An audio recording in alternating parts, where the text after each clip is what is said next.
Menjaga kondusivitas di Kota Malang tetap terjaga, sejumlah organisasi masyarakat atau ormas di Kota Malang mendeklarasikan gerakan anti-radikalisme di Indonesia, khususnya Kota Malang. Masa ormas juga mendesak anggota DPRD untuk membuat perda melarang kelompok radikal dan separatis yang memecah keutuhan NKRI. Sebanyak 27 organisasi masyarakat atau ormas di Kota Malang mendatangi kantor DPRD Kota Malang untuk mendeklarasikan gerakan menolak paham radikalisme dan separatis di Indonesia, khususnya di Kota Malang. Kedatangan puluhan massa dari 27 ormas yang menamakan diri Ormas Malang Bersatu ini ditemui oleh Ketua DPRD Kota Malang, Polresta Malang Kota dan Kodim 0833 Kota Malang. Dalam pertemuan Ormas Malang Bersatu ini, massa mendeklarasikan anti-radikalis dan separatis di Kota Malang. Dersi Harsono, perwakilan dari Ormas Malang Bersatu mengatakan bahwa melalui pertemuan dan deklarasi anti-radikalisme ini bertujuan untuk mempererat persatuan dan kesatuan serta kecintaan terhadap negara kesatuan Republik Indonesia dari ancaman gangguan disintegrasi bangsa. Pihaknya juga mendesak anggota DPRD agar membuat perda larangan dari ajaran yang menyimpang dari Pancasila dan Undang-Undang Dasar 1945. Ini adalah menjaga kondusivitas Kota Malang agar tetap terjaga dengan baik, karena diketahui kita bersama bahwa di daerah-daerah lain ini kan konflik intoleransi sudah merebak. Jadi Malang tidak menginginkan seperti itu. Maka kami mengajak seluruh elemen masyarakat dan elemen ormas yang ada di Malang untuk menjaga kesatuan dan persatuan sesama umat bangsa untuk terciptanya kondusivitas di Kota Malang. Maka kami menamakan Ormas Malang Bersatu. Jadi kita dalam hal ini kita tegaskan di petisi yang kita buat bahwa kita menolak paham khilafah, kita menolak separatisme. Jadi ideologi-ideologi yang bertentangan dan menolak Pancasila kita menolak dengan tegas, tumbuh subur khususnya di Kota Malang, umumnya di Indonesia. Sedangkan Ketua DPRD Kota Malang, usai menemui massa ormas, mengaku bahwa kedatangan perwakilan ormas di Kota Malang ini menanggapi isu di tengah masyarakat terkait akan adanya deklarasi dari kami di Kota Malang. Ketua DPRD juga mendukung gerakan-gerakan dari 27 ormas ini yang bisa menumbuhkan kecintaan terhadap NKRI. Ia menghimbau kepada masyarakat, apabila terdapat ketidakpuasan sebaiknya dibicarakan secara baik-baik tanpa harus melakukan demo. Sementara dengan penolakan paham radikalisme dan separatis oleh Ormas Malang Bersatu ini, diharapkan Indonesia khususnya Kota Malang akan tercipta kondusivitas yang tetap terjaga. Ada beberapa info, isu yang mengatakan bahwa akan deklarasi di Kota Malang. Ormas Malang Bersatu langsung beraksi ingin mengadakan long march dari Polresta dulu ke DPRD. Kami sampaikan ini masih protokol COVID, tolong dijaga sama-sama. Kita audiensi saja, perwakilan ketua ormasnya atau sekretaris minimal 3 orang satu ormas kita temui supaya kita bisa berdialog untuk penyampaian hal yang positif, jangan sampai menjadi tidak mendapat simpati oleh masyarakat, sehingga Kamis kami jadwal paripurna padat DPRD hingga kami reschedule di hari Senin ini. Jadi hari ini kami DPRD benar-benar meluangkan waktu untuk menerima audiensi Ormas Malang Bersatu ini, di mana 27 ormas menjadikan satu, menamakan dirinya Ormas Malang Bersatu.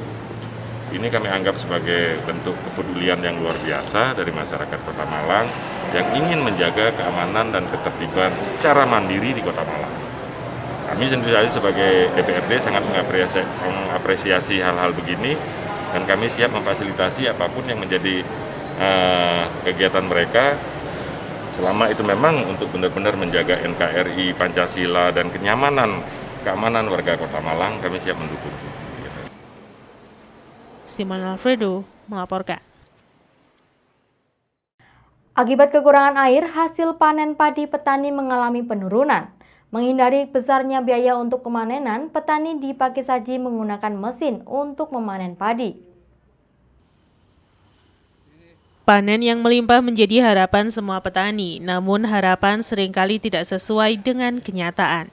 Banyak faktor yang sering menjadi penyebab menurunnya hasil panen, selain hama penyakit juga faktor kekurangan air. Seperti yang terlihat di lahan sawah di pinggir Jalan Raya Pakisaci, Kabupaten Malang. Hasil panen padi petani mengalami penurunan hampir 40% akibat faktor kekurangan air. Kondisi ini dirasakan petani karena biaya pengeluaran untuk bibit, tenaga kerja, pupuk, sampai obat semakin besar harus dikeluarkan petani setiap musim panen. Untuk masalah kekurangan air ini, para petani tidak bisa berbuat banyak karena pada kemarau ketersediaan air semakin berkurang. Menurut salah seorang petani setempat menjelaskan, dengan perlakuan yang sama, 1 hektar lahan dengan air yang cukup bisa mendapatkan 10 ton, sementara yang kurang air hanya mendapat 6 ton saja. Mengurangi biaya untuk tenaga pemanenan, petani menggunakan mesin agar proses pemanenan bisa berjalan cepat dan lebih efisien dibandingkan panen secara manual. Kalau di wilayah Penamat, Ya, itu masih bagus, ya. per tonnya masih, per hektarnya Per hektar? masih bisa 10 ton. Oh, bagus Pak ya berarti. Ya. Kalau di sini, kawasan sini Pak gimana? Di sini ini, di POM ini Ya. mungkin ya 6 ton per hektar. Oh, berarti bedanya hampir 4 ton Pak ya. Faktor apa Pak yang membedakan? Faktor apa? Lokasi ini, lokasinya itu kan airnya kurang. Ya, Kalau ya. di sana airnya mencukupi. Oh, berarti gara-gara kurang air Ya. hilang sampai 4 ton Pak ya? Iya. 4 ton Pak. Biayanya sama. Oh, biayanya sama Pak ya? Mungkin lebih banyak yang ini. Tapi kalau kemarau gini kan biasanya penyakit kurang Pak ya? Iya, kurang. Mm-mm. Untuk harga jual sendiri sekarang gimana untuk gabah kering ini Pak? Harga basah saya KS Hah? 50. 50.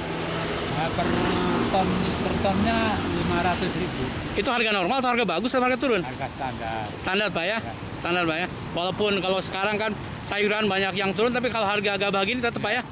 Tetap stabil Pak. Hanya saja mungkin hasilnya Ya. berkurang agak banyak Pak. Karena situasi Ya. sawahnya sawah keras ini. Oh, keras Pak ya? Itu Keras.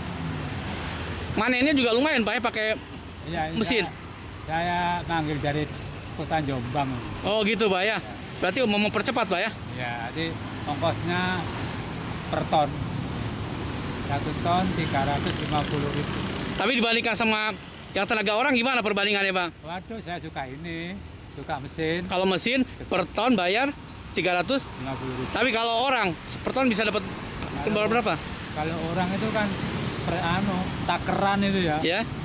15.1, jadi saya 15 taker, Ya? yang orang yang buruh 1 Ya? taker. Oh berarti selisihnya masih lebih ini Pak ya? Lumayan inilah. Lumayan inilah. Lebih irit ya? Sawah, ya. Lebih irit, lebih cepat juga Pak ya? Ya. Iwan Hikmawan melaporkan. Masih sepinya penumpang angkutan umum mikrolet berdampak pada banyaknya mikrolet yang parkir di pinggir jalan. Tidak hanya itu, kondisi penumpang ke wilayah Kabupaten Malang juga terlihat sepi. Sampai saat ini kondisi penumpang angkutan umum jenis mikrolet masih belum ada perubahan, sepi penumpang. Kondisi ini mengakibatkan banyak mikrolet parkir dan menunggu penumpang di pinggir jalan. Di kawasan padat aktivitas Jalan Raya Gadang, terlihat mikrolet dari berbagai jurusan yang menuju ke Kota Malang maupun wilayah Kabupaten Malang lebih memilih mencari penumpang di jalan dibandingkan di dalam terminal. Mikrolet untuk jurusan Gadang ke beberapa wilayah di Kabupaten Malang terlihat dalam kondisi kosong penumpang untuk jurusan Gadang Bantur, Gadang Kondang Legi, dan Gadang Karangkates. Menurut salah seorang sopir mikrolet jurusan Gadang Kondang Legi, kondisi penumpang masih tetap belum membaik sehingga memberatkan para sopir dan tidak jarang pulang dengan hasil yang minim. Di lokasi kawasan Gadang terlihat padat karena banyak mikrolet maupun bis yang parkir di sisi kiri jalan menunggu penumpang. Para sopir berharap ke depan ada perubahan dan kondisi semakin membaik sehingga pendapatan para sopir ini bisa kembali normal seperti ketika sebelum ada corona. Saat ini gimana penumpangnya Pak? Tidak ada penumpangnya. Gak ada sama sekali Pak ya? Itu sudah agak lama berarti Pak ya? Udah waktu Corona itu Pak ya? Sampai saat ini masih belum ada Pak ya? Susah, Pak. Susah betul Pak ya? Berarti sekarang berapa Pak? Berapa hari sehari Pak kondisi sekarang? Dua tiga Pak ya? 2 sampai 3. Tapi kalau kondisi normal sampai berapa kali? 5, 6. Sampai 5 sampai 6 Pak ya? Pak, berarti kalau sudah gini penghasilan turun berapa persen kalau sudah gini Pak? Kira-kira ya 50%. Berapa? 50, turunnya 50%. 50% lebih Pak ya? Iya. Berarti sekarang sampai jam berapa Bapak beroperasi kalau kayak gini Pak? Pulangnya nih. Ya, Kira-kira ya di jam 5, setengah 6. jam 5. Kalau biasanya kondisi normal Kira-kira ya. sama, cuman PP-nya yang Pak ya? Ya. Berarti sekarang mencari penumpang di jalan ya? Iya. Karena terminal juga kelihatannya sepi Pak ya? Nggak ada. Pak, harapan ke depan para sopir seperti apa nih Pak harapannya Pak ke depan? Ya, harapannya ya mau normal lagi lah. Normal lagi Pak ya? Iwan Hikmawan melaporkan. Terima kasih Anda masih bersama kami dalam Info 7 Malang Raya. Pandemi COVID-19 tidak hanya berdampak pada sektor perekonomian masyarakat, namun juga berdampak pada sektor pendidikan, seperti yang dialami bocah siswa kelas 5 SD di Kota Batu. Ia harus mengais rezeki dengan menjual nasi kotak dan kue buatan ibunya demi kuota internet untuk proses penerima pembelajaran dari sekolah secara daring. Demi membeli kuota internet untuk sekolah online, bocah SD di Kota Batu ini rela berjualan kue dan nasi kotak bikinan ibunya sendiri. Bocah ini hidup bertiga bersama ibu dan saudara kandungnya di rumah kontrakan di Jalan Lahor, Kelurahan Ngaglik, Kota Batu, berjualan nasi kotak dan kue demi membeli kuota internet untuk sekolah daring. Selain untuk membeli kuota internet, bocah ini juga memanfaatkan hasil penjualan kue dan nasi kotaknya untuk membantu kebutuhan sehari-hari ibu dan saudara kandungnya yang duduk di sekolah menengah pertama. Muhammad Farel Giano yang panggilan akrabnya Giano, miris dalam sehari harus rela 2 kali duduk menjajakan dagangannya di lorong perkantoran pemerintahan Kota Batu demi kuota internet belajar daring dari gurunya. Handphone yang ia miliki meskipun harus bergantian dengan saudara kandungnya yang duduk di bangku sekolah menengah pertama, Giano mengaku sejak umur 1 tahun sudah ditinggal ayahnya, nekat jualan kue dan nasi kotak demi kelangsungan hidup keluarganya. Selain itu untuk membeli kuota internet juga ditabung untuk membantu membayar rumah kontrakan. Sementara setiap harinya Giano duduk di lorong di area perkantoran sambil menawarkan kue dan nasi kotaknya kepada pegawai di lingkungan pemerintah Kota Batu.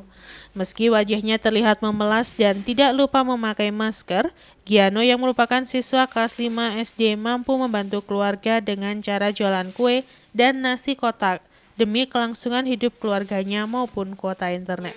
Ini jualan apa? Nasi kuning sama nogosari tadi, tapi udah habis. Jualnya di mana aja? Ya di sini saja sama kirim-kirim. Kirim-kirim. Untuk apa sih, Bi? Adik kan masih kecil. Kenapa harus berjualan? Buat bantu mama bayar kontrakan. Iya. Adik hidup di rumah sama siapa? Sama mama sama kakak. Sama kakak. Nah, untuk ayah sendiri? Ya nggak ada. Nggak ada. Jadi ini kan adik mesti dapat untung.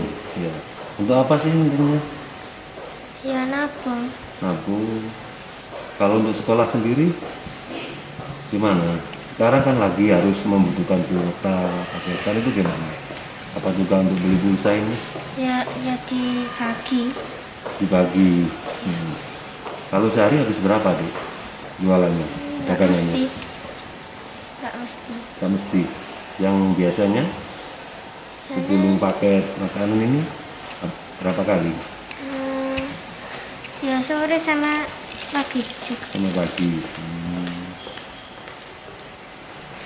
Sudah berapa bulan deh jualan nasi kuning sama ini? 1 bulan mungkin.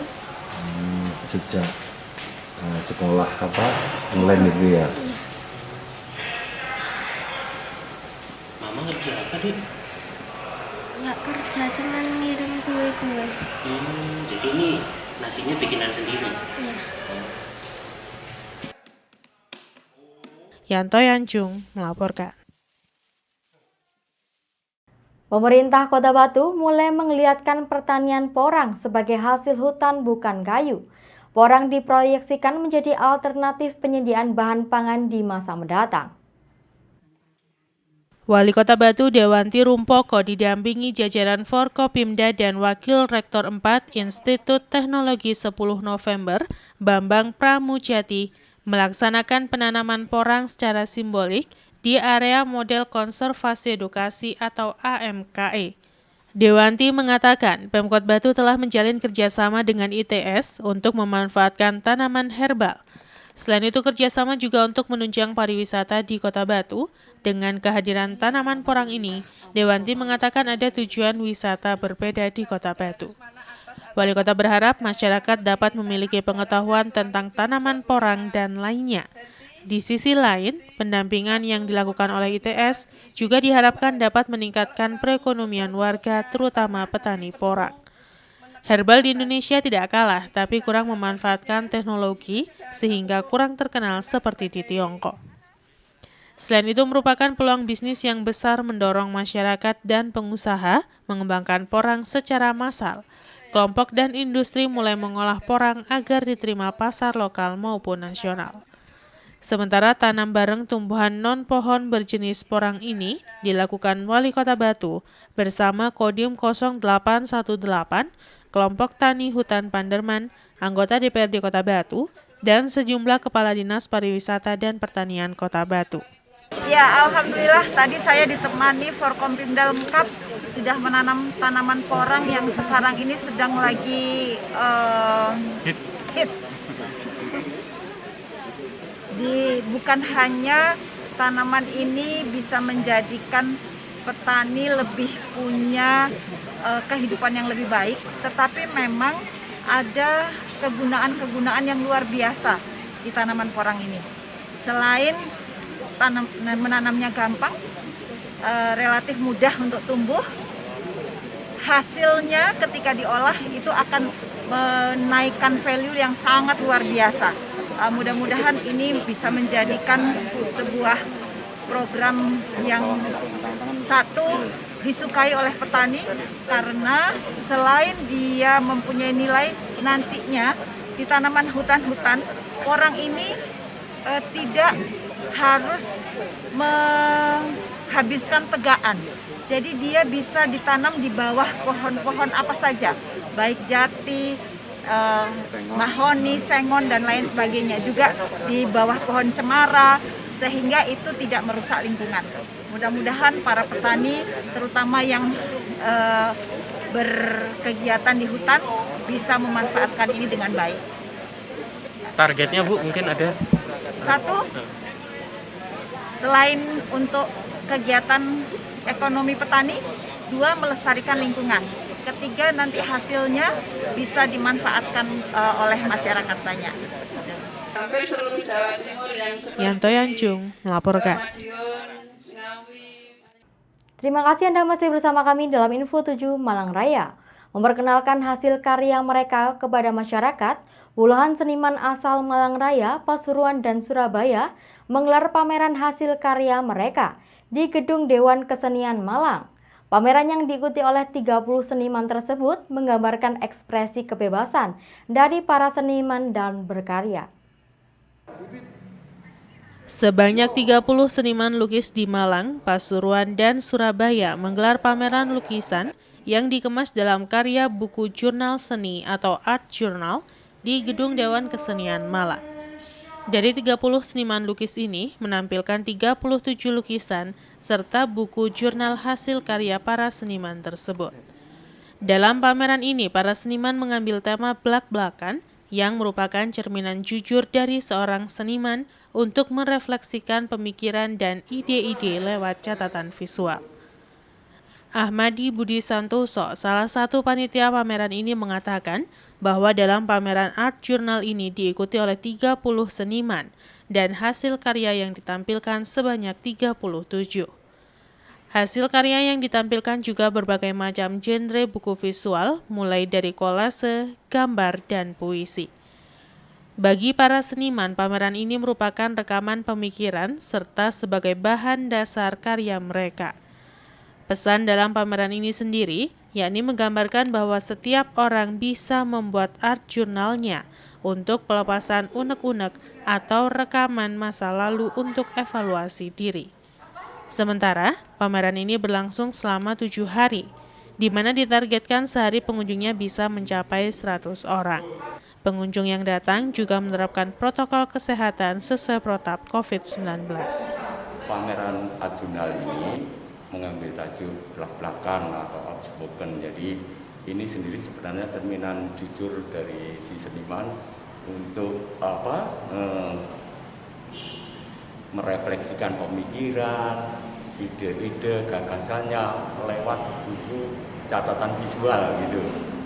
Jadi mereka beragam gitu cara mengekspresikan gagasan pemikirannya. Ada yang menggunakan kolase, ada yang pakai gambar, ada yang pakai puisi kayak gitu. Nah, buku ini selain untuk rekaman pemikiran seniman, dia juga digunakan sebagai alat untuk bereksperimen dengan bahan, dengan alat yang nantinya akan dilanjutkan, dikembangkan pada karya jadi. Jadi seperti karya lukisannya atau karya muralnya kayak gitu. Art jurnal jadi beda dengan buku harian. Kalau buku harian hanya tulisan aja. Cuman ketika kita berbicara dengan art jurnal ini sendiri ternyata ada kreativitas seniman dengan menggunakan perpaduan tulisan dengan gambar, dengan lukisan, dengan kolase atau menempelkan baik itu majalah, sobekan-sobekan koran kayak gitu. Nah itu yang membedakannya. Jadi buku catatan visual kalau kita bilang art jurnal ini kayak gitu. Melalui pameran ini pesan apa sih yang disampaikan ke masyarakat? Oke, untuk masyarakat sebenarnya tiap orang bisa membuat art jurnalnya. Ini sendiri sebenarnya juga untuk pelepasan unek-uneknya, bisa juga untuk rekaman-rekaman masa lalunya untuk bisa dievaluasi atau kalau untuk seniman mungkin ini akan dijadikan bahan mentah untuk karya berikutnya. Kalau untuk sejarawan seni mungkin ini akan lebih menelusuri lebih dalam tentang sosok seniman yang ingin dia ulas kayak gitu, Mas. Simon Alfredo melaporkan.